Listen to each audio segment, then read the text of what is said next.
Well, hello and welcome to the Mighty Oaks Show. Glad to have you with us today. My name is Jeremy Stalnecker, and looking forward to a great conversation with a United States Army veteran, 2 tours of duty in Iraq, among other things, an author, and a lot of information to get into today. Excited about it. But before we do, if you have not yet subscribed to our YouTube channel, I'd invite you to do that. Jump over to YouTube. You can look up the Mighty Oaks Show. You can find us there. If you're not already watching us there, go ahead and hit that subscribe button. Share out the content. We do this because we want others to have this content, and I'm glad you're watching or listening, but we'd love to get this out to as many people as possible. And really the entire reason we do this show and so much of the other media that we do is to provide content that sits on our YouTube channel so that folks can grab it and use it as needed. And there are so many people dealing with so many different things, and I think we've provided a great place for content that can be helpful. So please, if you have not yet subscribed, like, share this out, comment if you would, and we're excited to get those comments from you. For those that are listening either on the podcast, if you want to listen or if you want to leave a comment wherever you're listening to this, please do that. That helps us out, of course. And for our partners over at Mojo 50, so thankful as always to have you all listening. We've got so many partners everywhere. I can't thank everyone, but glad to have you guys with us and excited about our conversation today. Today we are talking to virtually all the way from Dallas, Texas, to Jeff Morris. Jeff is a United States Army veteran, as I mentioned, currently working in business, and we'll talk about kind of the connections there and how so much of what you learn serving in the military can be used in other places. But Jeff served as a captain in the United States Army, led in combat 2 different times in Iraq, and has recently, about a year ago, I guess, back in July, written a book entitled Legion Rising about his experiences in the military and making some application to life. So excited about that. Jeff, thank you for taking the time. I know it's a little bit later there than it is here. Thanks for taking the time to be with us. Very, very glad to be able to have this conversation. Yeah, no, thanks, Jeremy. I'm excited to be here, and I appreciate the opportunity from you guys. Yeah, I'm glad it came together. We were introduced by a mutual friend, and he saw so many similarities in what we're both attempting to do. We're on the same side, trying to accomplish some things and help those who have served, and I'm glad he made that connection. So really excited about the conversation. So let's start at the beginning. I'm always interested as to the path that brings people into the military. It's funny, you hear this all the time for folks who haven't served. You know, they have kind of an idea about why people go into the military. They couldn't find a job, or they didn't have an education, or they were using it as a stepping stone to something else. And probably all of those are reasons that people go into the military, but there are as many reasons as there are people who serve in the military. Always extremely interesting to me. Tell us about your journey, maybe where you were raised, how you were raised, and what led you into military service. Sure. Yeah, no, happy to. And so I grew up in Destin, Florida, little beach town up in the panhandle of Florida. Everyone thinks like, oh man, you grew up in Destin. What a great place. And to me, it's home. You know, I don't think you walk out the door and there's the beach. And so kind of with that, you know, I grew up a beach kid, could swim like a fish, and was, you know, always in the water.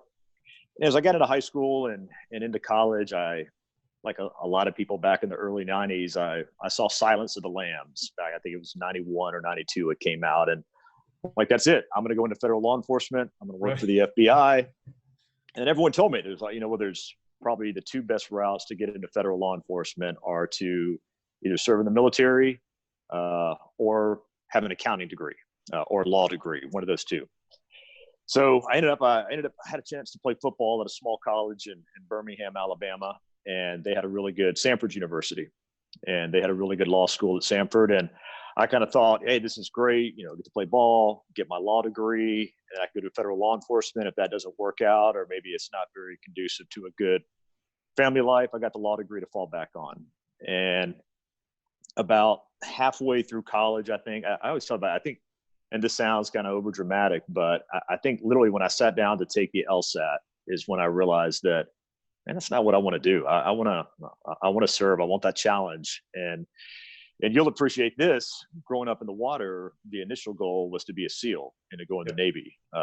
Grew up, you know, Eglin Air Force Base was down there, big Air Force community, really no Army ties whatsoever. But you did have the Naval Air Station over in Pensacola.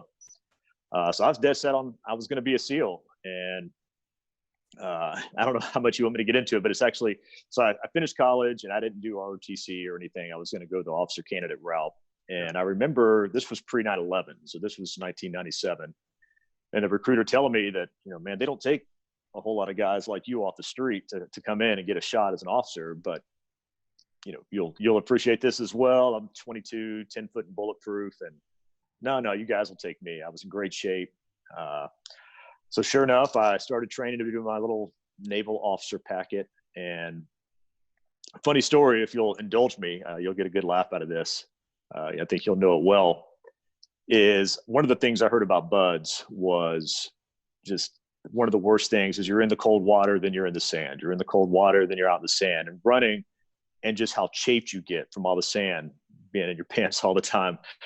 And so again, the mind of 22-year-old Jeff, I would go out, swim in the winter in the Gulf of Mexico, and then I would go and get up on the beach and I would throw a bunch of sand down my pants and then I would go run a couple of miles. Yeah.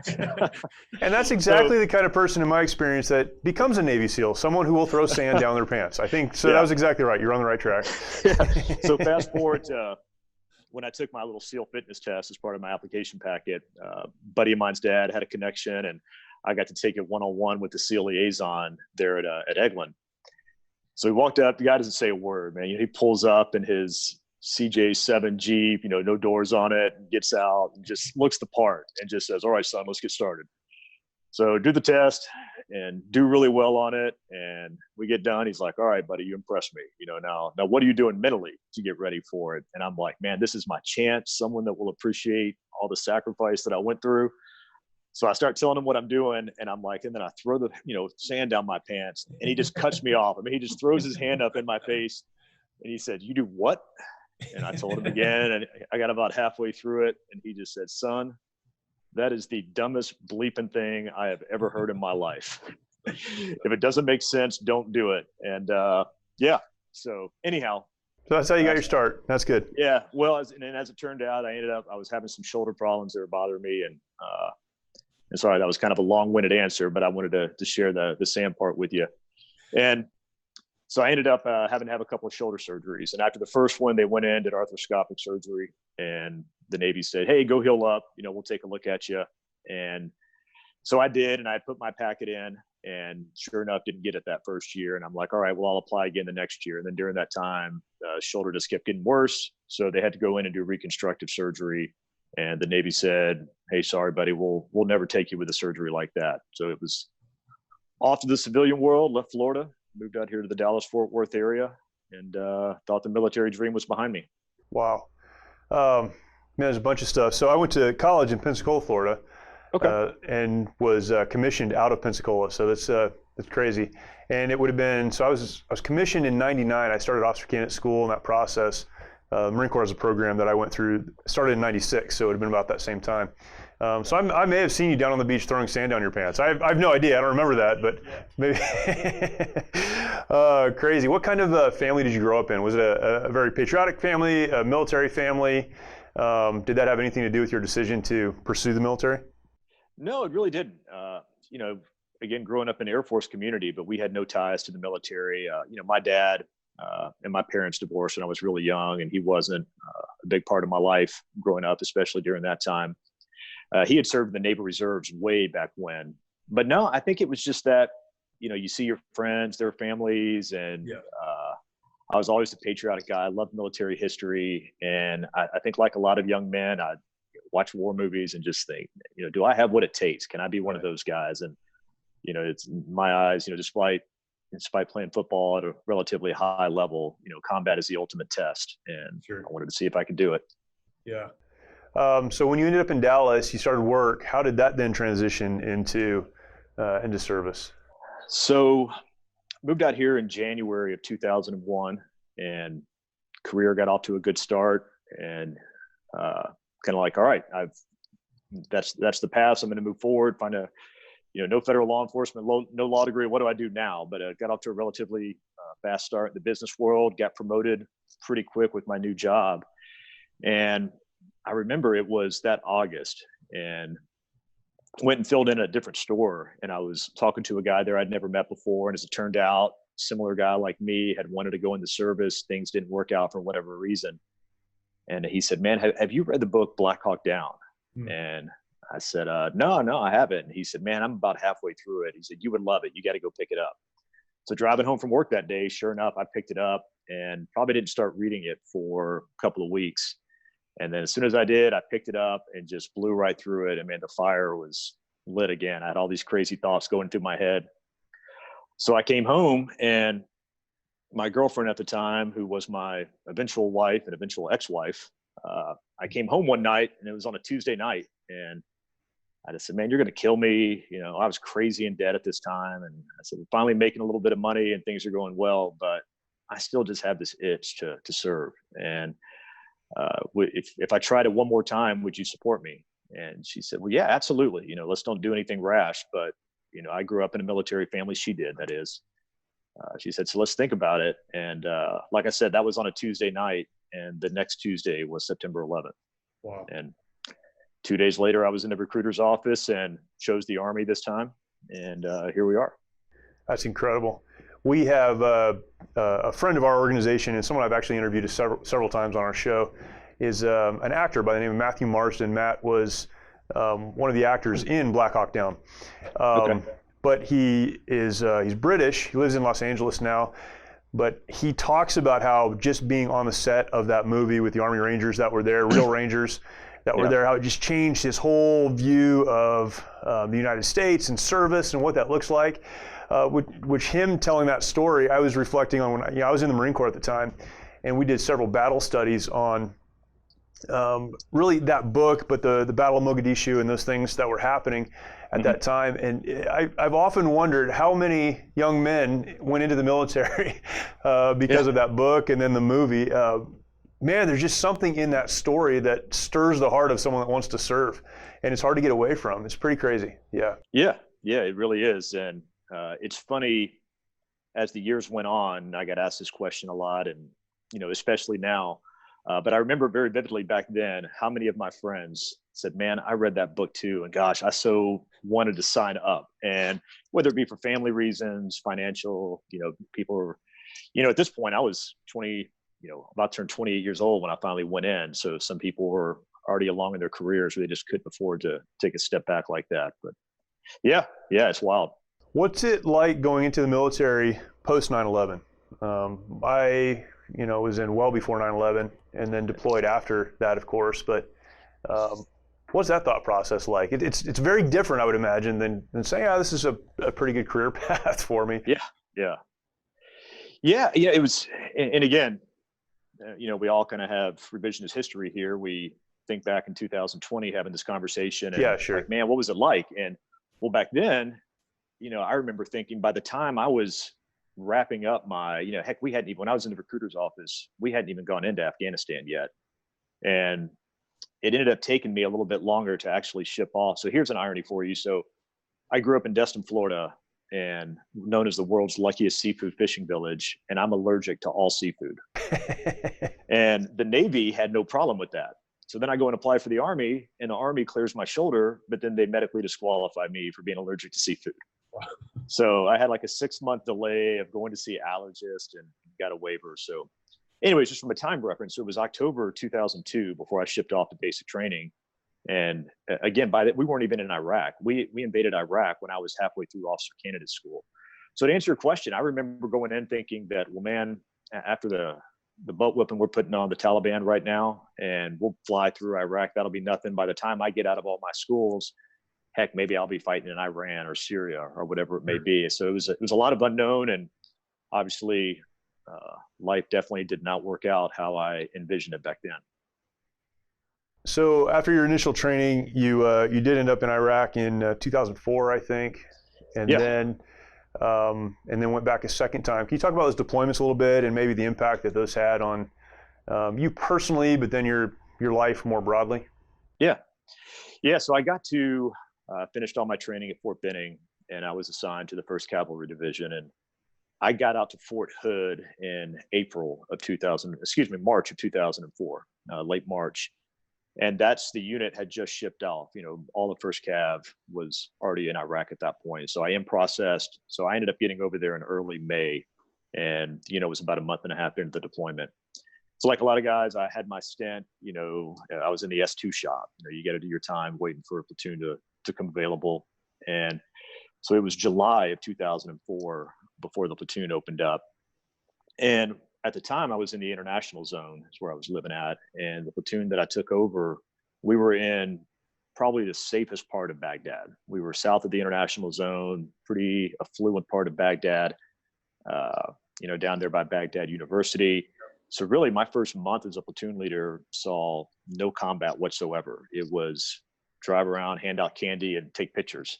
Right. I laugh on the book. Everybody looks at that picture on the book and like, man, that looks like it was a tough firefight. I'm like, no, that was me posing on top of some rich guy's house. Just a picture. I was trying to look tough, even though nothing was going on. But yeah, so our sister unit. So I was in Alpha Company, 19 Cav, and our sister company, Charlie Company. They were actually north of us in an area called Haifa Street, just north of the international zone in downtown Baghdad. And they were living at a different FOB, forward operating base, Al Mathana Airfield. And that fight was quickly turning into one of the, probably definitely the toughest in Baghdad, but, outside of the uprisings in Fallujah and in Sadr City and Najaf, Haifa Street was sort of the day in, day out hottest spot in Baghdad. And so they needed some help. So Alpha Company had been detached. They brought us back to our parent company, our parent battalion, I should say. And we started doing operations up there in early August 2004. And it was 60, 70% of the time we went outside the gate, we were attacked. And it was primarily Al-Qaeda fighters. Al-Qaeda kind of had an offshoot of it that left Fallujah after the big uprising there in April. And before we had gone in November back into Fallujah. And they kind of set up shop. Al-Zarqawi, who was very active back then, they talked about the offshoot of Al-Qaeda that wanted to be more brutal than traditional Al-Qaeda. And there was a lot of, former Saddam loyalists that were in that area. And so what they would do is they would bring in the freedom fighters and they would save up, and every 2, 3, 4 weeks, whatever it may be, they would have a big coordinated ambush and attack on us. And in the meantime, day in and day out, they would just pay the local populace. Haifa Street itself, lined with nice buildings. Behind it, just complete shanty towns, raw sewage running through the streets. Incredibly poor area that are just looking for something. So they would give them money and they would just throw grenades at us all the time. So it was day in and day out combat. And, I'd say you definitely realize really quick, I say like 2 grenades may not make CNN, but 2 grenades blow up pretty close to you. You realize pretty quick that someone's actually shooting back at you and throwing live grenades at you. This isn't like training. Sure. And just the wear and tear, I think mentally, and one of the really tough things about that deployment was, like I said, they would pay kids to throw grenades at us.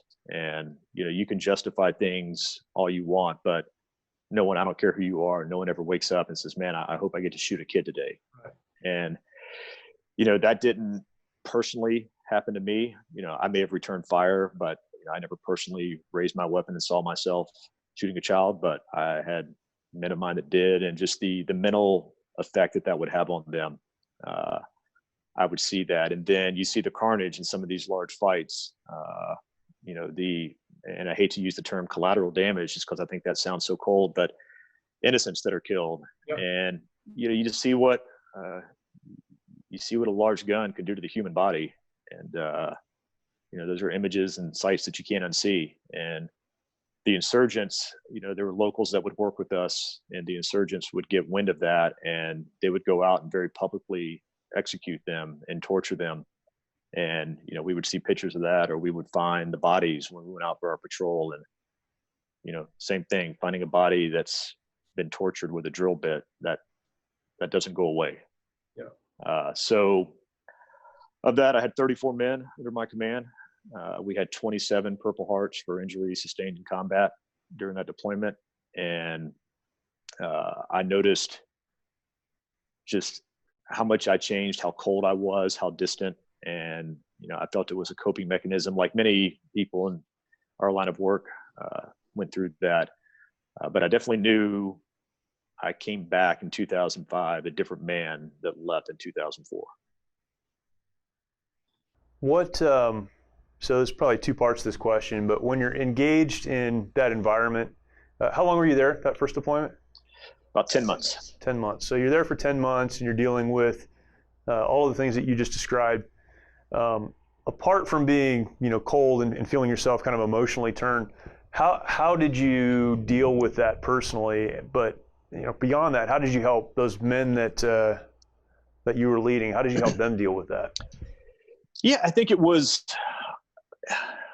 we really believed in what we were doing. And while times were tough, and I think it was, again, a coping mechanism, and it was easy to mask it. There weren't a whole lot of difficult conversations. It was more just kind of the look at each other, you see in the eyes, the nod of, I remember one instance in particular where me and the guy just looked at each other and just kind of said, holy yes. And that was our way of, this is messed up, man. But we didn't really talk about it a whole lot. It sounds wild. And, what I tried to do was just, as the leader, not try to have all the answers, just to be real and transparent. If somebody was upset about, one of my guys one time raised his weapon to shoot at a kid that had thrown a grenade and then actually ended up didn't do it. He couldn't pull the trigger. And some of the guys were really beating him up over it, and he felt bad that what if that kid throws a grenade tomorrow and so yeah, sure, loses a limb from it, and I just pulled him aside and that's not, it's not, you can't judge yourself for that. That's an impossible moral dilemma that you were put in. And so don't ever feel bad about your decision for not doing it. And if tomorrow, if you pull the trigger, don't feel bad about that decision either. Do you ever, and I'm asking this because I do, do you ever look back to those conversations like that one or that time, and with the perspective of, 15 years or whatever, think, I wish I had said some different things or I had responded a little bit differently. I remember being in Baghdad. We were in Baghdad in 2003. We were part of the push into Baghdad. Mm-hmm. So when you talk about collateral damage, just about everything was collateral damage. It was an insane time. A lot of folks, unfortunately, were killed that just kind of were in the wrong place at the wrong time. We were trying to deal with that and process that. And my kind of standard response to that was, this is what we're here to do. We did not intend to do that, but it happened. We've got a job to do. Focus on the job. Yeah. And I don't feel bad about that, but there are some things that I look back and go, man, I wish I had maybe had better conversations or deeper conversations, or I wish I had known a little bit more. I just didn't know. Do you ever look back and maybe rethink some of that? Again, not to be overly introspective, but. No. And in particular, there's one case, I don't know, maybe we can come back to this when we get into deployment 2, where I said something, and it's literally one of the biggest regrets of my life. And I would give anything, and it's in the book, and it's probably something I think about daily. I've spoken with the young soldier, right after it happened. But the fact of the matter is sometimes, you can't take words back. And I'll go ahead and tell you, it's, as you get into the deployment, as we'll discuss here in a little bit, I ended up losing 8 men that second deployment, and 6 died from one event. And a lot of the guys were having a really difficult time with it, obviously. And one of the young privates, he came in to me and said, "Hey, sir, can I ask you a question?" And I'm like, "Yeah, man, what's going on?" And he said, how are you doing this? How are you able to stand up in front of the men? And, to see you as, he didn't see me in my room crying, we see you as this rock. And he's like, how, where do you draw that strength? And I just said, well, man, everybody has their own thing. And, it's what I draw strength from may be different than what you draw strength from. But what's important is to find that thing and hold on to it and don't let go of it. If that's the thing that's going to get you through these tough times. And he said, "Man, thank you, sir. That's exactly what I wanted to hear." Because, every night before I go to bed, I pray to God that he's going to get me home to my wife and my kids. And I know that if I do that every night, that I'm going to get to see them again soon. And I just said, "Man, buddy, that's great. But Sergeant Prater and Sergeant Harris, who were 2 of the men who had been killed, I said, they prayed together before every mission and every night, and look where they are now. And like, as soon as I said it, I almost get emotional talking about it, because I took this young 20-year-old kid's rock that I just told him to hang on to and never let go of it. And because I was in, and I didn't do it intentionally, it was just the first thing that came out, that I was just in such a cold, dark place mentally and emotionally. And while you didn't see it on the surface, I was basically a dead man inside. And I just remember the look on that kid's face, and I regret it every day. This is another conversation for another show, but Okay. Man, what an illustration of how the leader in the organization, the home, whatever the case, needs to be healthy before they can lead other people. That Absolutely. What you said to him was just you're responding from where you were. Mm-hmm.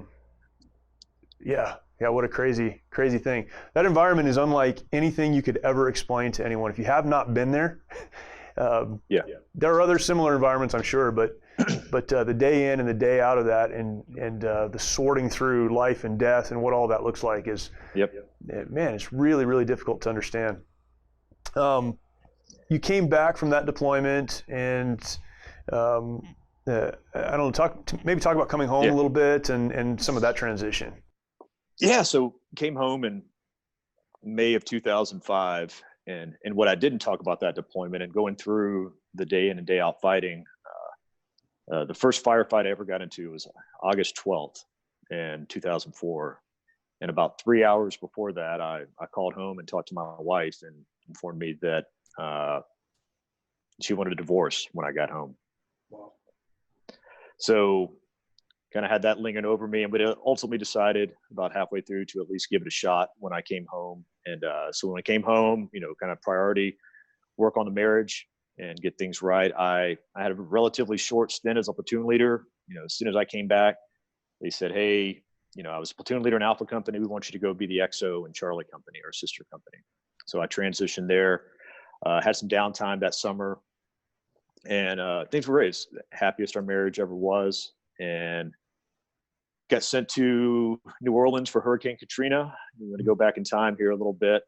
So as an XO, I led kind of the company going down there. And without getting into all the different nuances, this will all make sense to you, but I know sometimes I start talking military terms and just confuse people. But my first deployment was a part of traditional, how First Cav is very siloed. You had infantry brigades, you had armor brigades, infantry brigade, and 1-9 Cav had been all infantry. And so the First Cav was moving to these combined arms battalions where you would have 2 infantry companies, 2 armor companies, an engineer company, and a support company, and these larger combined battalions.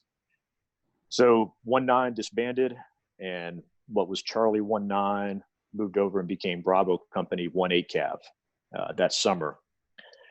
So because we went to what was traditionally an armor company, there were no captains in the queue to take command. They were all armor captains, and my company commander made the decision to leave active duty. And I was putting in my packet to go to Special Forces Assessment and Selection course. And so my bosses came to me and I'd been a first lieutenant for about 7 months at this time. And they were like, hey, we need you to take command, start training the guys up. We'll be deploying again in less than a year. And as soon as we get a captain in, you go do your SF thing, and you get this looks good resume bullet for you one day that you got command as a lieutenant. Right. So I took command in October of 2005. So platoon leader for 9 months, executive officer for about 4.5 months, and then a woefully unprepared company commander. But so did that and just started training the men up, and we started getting new soldiers along the way and building up. And so when we had gone from Charlie Company, and sorry, I'm kind of bouncing around here. When we went to Bravo Company, they told us we needed to change names. We couldn't be Crazy Wolf that we were in Charlie Company. And so we went to Bravo Company.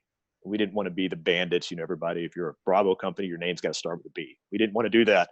So that's where the outgoing company commander said, man, I heard there's this unit in Italy once back in, they called themselves Legion. And we liked it. We thought it was different. We had this group that we lost a lot of soldiers when we redeployed, just guys getting out or transferred to different units. that core group of us stayed together. And albeit I'd been a platoon leader with Alpha Company, we worked with Charlie Company every day. So there was, the senior NCOs. My first sergeant had been a platoon sergeant in Charlie Company. So there was this very tight knit, is a lot of trust in our leadership, and we just thought Legion kind of summed us up. So yeah, started training them up, and about early 2006, battalion brigade commander called me in the office one day. I had seen a new captain show up. So I'm like, all right, well, here's where they tell me, thanks for everything you've done. Now get the heck out of here. And instead they said, hey, we're really pleased with the job you're doing, leading your men. And we got a pretty good idea of where we're going when we redeploy here at the end of the summer. And the rest of 1-8, I don't want to discount their experiences, had been in a relatively safer area than 1-9 had been. And they just decided that they liked the idea of having one company that had kind of been through hell and combat tested group together. So they asked me if I would pull my special forces packet. They would let me stay in command and get a full 18 to 24 months in command and take the unit back to Iraq. Wow. So no brainer. The only downside to that decision was, again, I thought I was going to be going off to Fort Bragg and have a couple of years of school and training. And we found out that my wife at the time found out she was pregnant about a month after I took command. And so we had our son, who was born in July of 2006. And, hardest thing I ever had to do, man, was 3 months later, say goodbye to that little boy and get on a plane and just not know. That's an awful lot happening at the exact same time. Yeah. Kept life interesting, for sure. And that deployment for you was a tough deployment overall. It was a much different fight. Whereas, Haifa Street was, I think, Black Hawk Down, it was urban conflict and enemy you could shoot back at. And then we got to the next go around, we were in Eastern Baghdad, right outside Sadr City, and in a place that after the Sadr City uprising in 2004, no Americans were on that base after that deployment. So it'd been almost 2 years since anyone had lived up there. And it was nothing but IEDs and sniper. There was a big sniper problem that was affecting the unit before us. But one of the big things that had transpired kind of towards the second half, probably the 6 months before we got there, was the Iranian influence that you hear about. And so I say IEDs, it wasn't IEDs, it was the EFPs. And I know you may understand the difference. I'm sure you do, but a lot of people don't. An IED is, boom, out and blows up. Yep. Yes, it was the EFPs that we went up against. And that copper slug, once it's deployed, just turns into just a piece of molten slug that can penetrate any armor we have. And it may not produce initially the shrapnel, but it hits the vehicle. And when it hits the vehicle, it's that vehicle, the shrapnel from the vehicle is what spreads out and causes all the damage. So yeah, we were at ground zero for the Iranian influence and the EFPs. And within the first couple of weeks of getting there, not from my company, but our engineer company, they lost a soldier. It was actually a really just terrible story. It was the outgoing unit. We were in our left seat, right seat rides. And it was the very last ride for the outgoing unit. And they were on the way back from the patrol and they were hit and they lost 2 people and we lost one of ours. Wow. Yeah. How did, yeah, go ahead. No, go ahead. I was gonna say, how did that environment and that, having been in that situation before, as a second deployment, how did that impact you? I guess personally, I'd say professionally, but personally and, in your other extended relationships.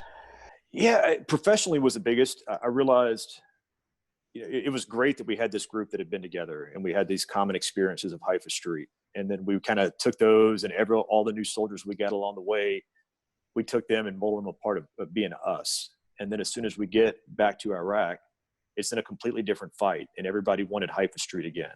And Haifa Street was, it's basically almost like special operations missions. We went out, we went after a target, we kicked down a door. If we got in a fight, we fought our way out. And then we got out of Dodge. We went back to our base. It was in and out. And I'm not being critical of any tactics here, but when we go back the second time, it was, we never went out as a whole company. We went out, we would split platoons in half. And the goal was to have 24/7 coverage in sector. And so you're sending guys out, you've done all this training together, and you're not out doing missions. You're out driving around for 8 hours. And to stand in front of your men when you're seeing these other units getting hit, and we got hit early on with no injuries, and just the leadership challenge of, all right, why is this important? How are we making a difference here? Last, a year and a half ago, we had bad guys we could bring in and we took off the street, or we killed this guy. And then now it's like we're driving around just waiting to get blown up. So it was a significant leadership challenge for me early on in my career. When you came back from that deployment, obviously there was a transition at home. What did that look like? You talking about the first deployment or the second one? The second deployment, as you came off the second deployment. Yeah. Well, maybe kind of get to the tough stuff of the second one. What really ultimately led to the tough transition was,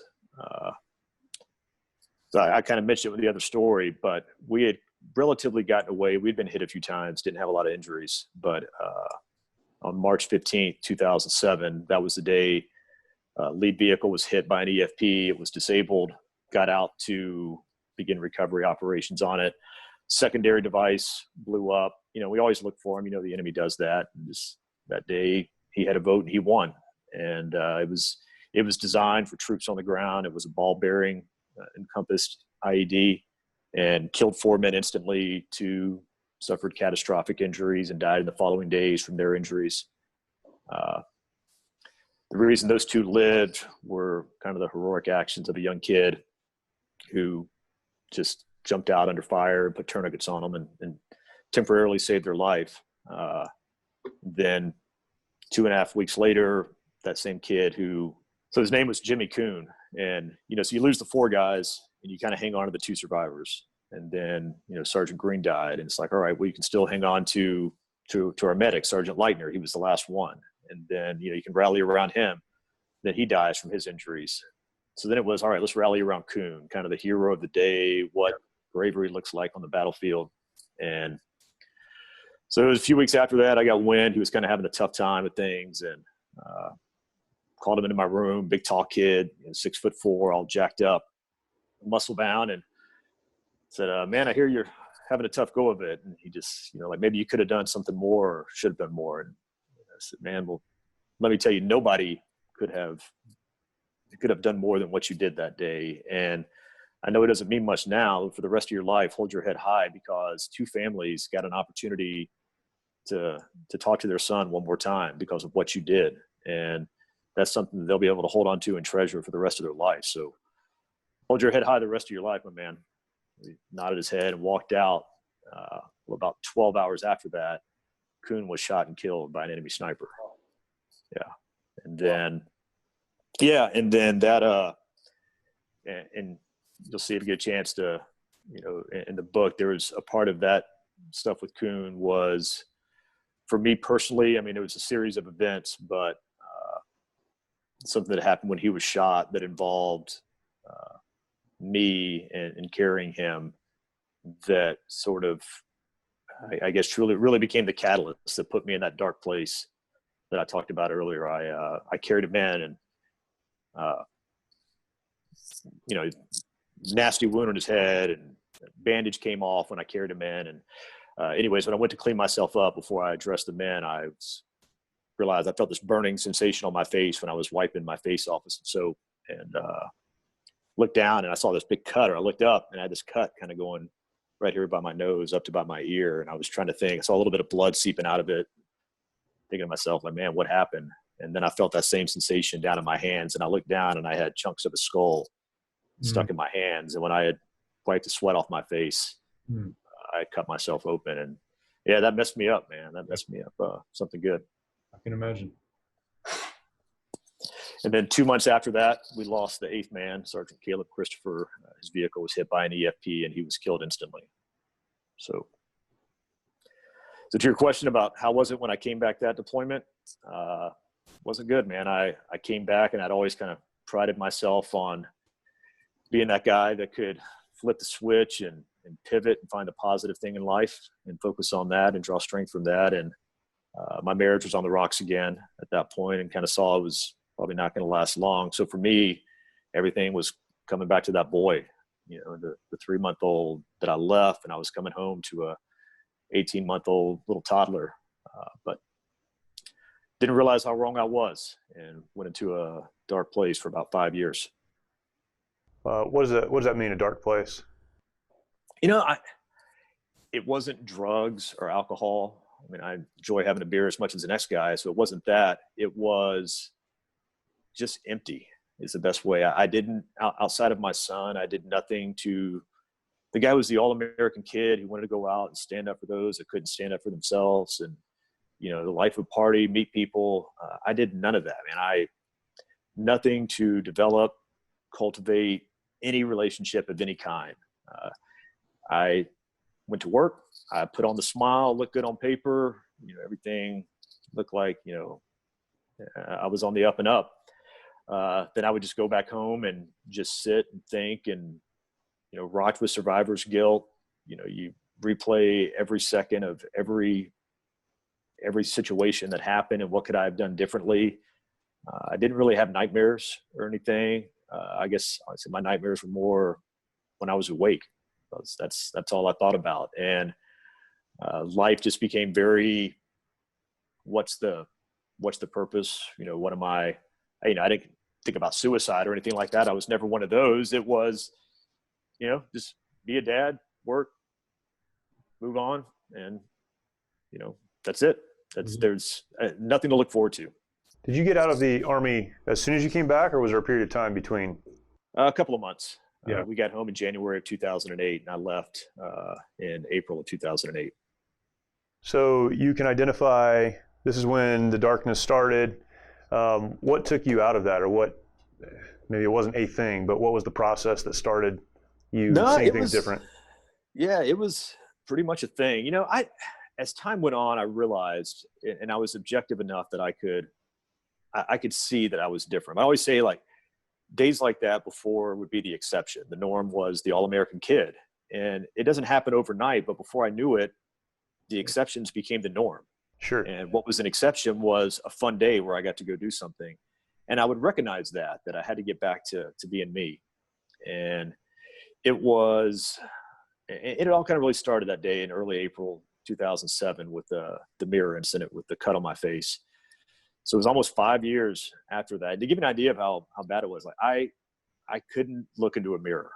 I did everything in my power. I shaved my head still. I brushed my teeth in the shower because if I looked in a mirror, I didn't see me. I saw that image. And it just haunted me, and that sound it was making.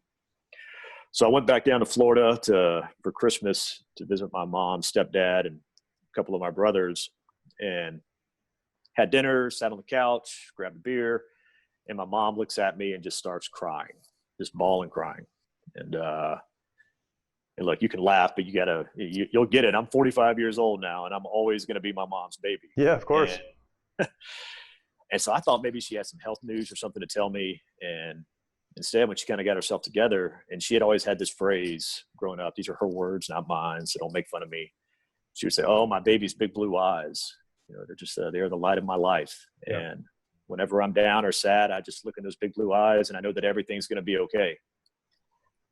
So this night she looks at me and she says, "It's gone. The light's gone." When I look in my baby's eyes, I don't see the light anymore. I see that my baby looks dead inside. And it just breaks my heart that there's nothing I can do to change that. And it's something that he's going to have to figure out on his own. But for the first time, I don't know if everything's going to be okay. Wow. And that was my catalyst for change. And I realized that I was being a hypocrite. I was staying in that command mode. And you talked about, in order for a leader to lead, they got to be healthy themselves. I had spent the last 5 years saying the right advice, but I wasn't living the right advice. And I think I failed my men in that way. And I realized that to be, the man, the father, the leader, the person that I wanted to be most important, that I had to literally and figuratively get myself back to where I could look into a mirror again. And so that's when I started going to counseling. When you speak to veterans groups and you speak in a lot of different venues, your book deals with a lot of what we just talked about. What do you tell someone who needs to get started on the path? So maybe they've understood, as you did, I need to do something different. I need to move forward. What do you tell them to do? What are the steps they need to take to begin moving forward? I think for me, I try, everybody's, I got asked that this morning, as a matter of fact. They were like, man, how did you do it? What got you back to a point where you're able to overcome that? And I think that it is different for everybody. I think what I try to do and what I tell people is, look, here's what I did. Maybe it's right for you. Maybe it's not. But so I want to tell you what to do. What I want to do is I want to be an example for you. And I think sometimes the most powerful thing and gift that we can give is the ability for someone else to look at me and my experiences, and there's others out there as well, and to give someone the power and belief to say, you know what, if he can do it, so can I. Right. And so that's why I'm just so passionate about sharing my story and just being as open and transparent as I can be about things that, you and I, we don't see each other ourselves in this way, but a lot of people in society look at veterans and first responders as being these tough guys and these big macho guys. And, the next time I give a talk without breaking down and getting emotional will be the first time. And that's okay. That's okay. Because I want people to say, man, if he can be vulnerable like that, so can I, because, it's not just veterans that this kind of thing happens to. It's tragedy and trauma. They don't discriminate. And PTSD is not exclusive to the military. And at the end of the day, we're all veterans of life. And if I can use this platform, and albeit I didn't ask for it, but life gave it to me. And so now it's, what do I do with it? And I want people to say, if he can do it, so can I. Hope is something that we all have to move forward. And yes. I'd like to ask folks who have come through a dark time, a dark period of life, when you have the opportunity to tell someone who is hopeless why there's hope, what do you tell them? I tell them, it's a good question. I tell them that, I could tell you a lot of things. I grew up in a not great situation. I always say I could write one heck of a sad country music song, not just, just personally, my childhood, the marriage experiences, some of the things that happened, the combat, the survivor's guilt. I'm like, so if you want to talk about hopeless, I can stand in front of you and I can give you a million reasons why I should have been hopeless and why I should have looked for a way out. But again, kind of back to that thing I talked about earlier, that rock looks different to everybody. And just because my rock was going to be this 18-month-old toddler doesn't mean yours can't be, your brother or your faith or whatever it be. So you may feel hopeless, but you're not. And, I said, like, if you're hopeless, there has to be some hope there to begin with. So get back to the hope again and what that is. I think hope is that thing that's outside of your current situation, right? And so, it's identifying that there is something out there and, focusing on that and hanging on to that. Legion Rising, surviving combat and the scars it left behind.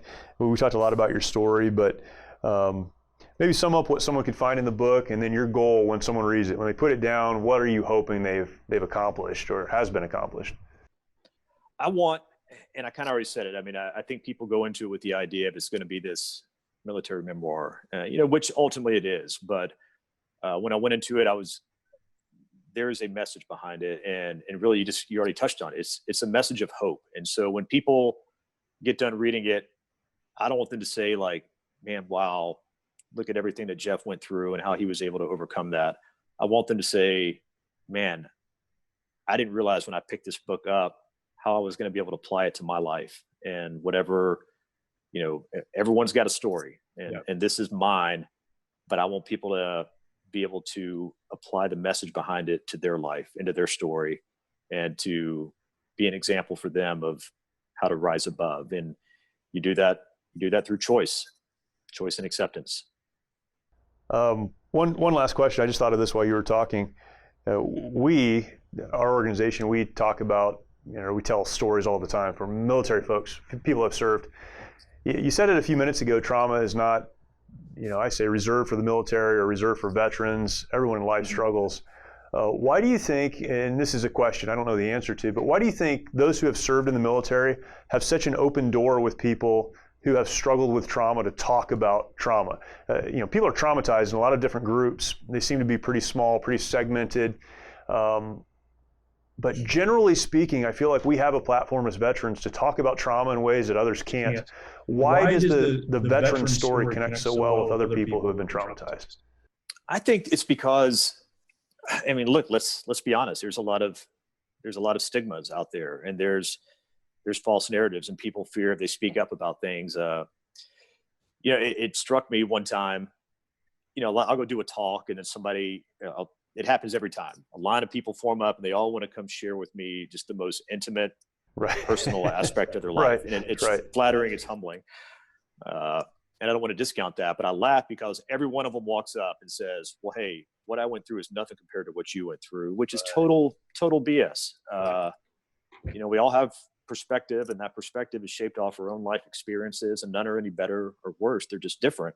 And I remember a woman who had been a victim of sexual assault come up and say, well, what I went through is nothing compared to what you went through, which is laughable that she would think that.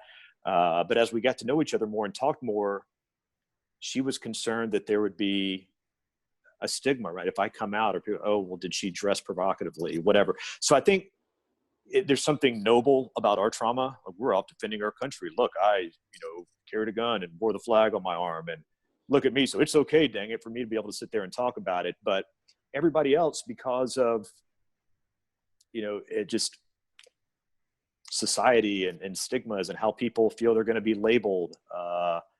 I felt those same things. I'm like, man, if people knew some of the stuff that I'd seen or been a part of, man, they're going to I'm going to walk into the gym and they're going to be like, oh, there's that guy that may snap any day. I'm going to turn around and walk out. Right. And so I think other people, whatever their trauma may be, have the similar feelings. They just don't have the, and again, I think it's laughable, but call it the nobility of what we did and what we went through. Yeah, which make books like this so important for everyone, not just for veterans, not just for service members, but for anyone who's struggling, which basically sums up everyone who's ever been born. So, exactly. Exactly. Man, we can all relate to trauma and trial and difficulty. Where can people find the book, and how can people connect to you? Yeah, the book, the best place to go is on Amazon, Legion Rising. There's some other places. If there are fans, you can get it on Barnes & Noble. You can get it on Target.com. Awesome. And then probably the best way to connect with me, we do a lot for the book. We have a Facebook page. It's pretty simple, Legion Rising. So if you want to find that and like that, we do a lot of fun content. We kind of introduce characters from the book, people from my past or from the Army. And then me personally, probably Instagram is probably my preferred method. It's at Rise with Jeff. That's Rise with Jeff. And I'm kind of new to the Instagram thing. I've kind of done stuff, like people, my Facebook page, I kind of keep more of my family and my kids and stuff. And stuff with the book on Instagram. And Twitter is at JeffMo18. Awesome. We'll post that as well with the video so that everyone can follow that. But man, really, really appreciate it. I hope we get to talk again. I know you speak a lot on leadership and the application of military principles to business and that. So hopefully we'll have a chance to talk about that at some point in the future as well. Yeah, no, I'd love to. Would love to come back on, and really enjoyed speaking with you guys. Thanks for the opportunity. Awesome, man. Thank you, Jeff. And for those that are watching, listening, thank you for joining the conversation. Always a great time, and I'm glad that we can bring content like this to you. If you like it, subscribe, hit like, comment, share it out wherever you find it, and get it to more folks. Again, Jeff said this, but trauma is not reserved for those who have served their country, but we have a unique opportunity and platform to share that, and so many helpful things from conversations like this. Thank you for listening. Thank you for watching, and we'll talk to you next time.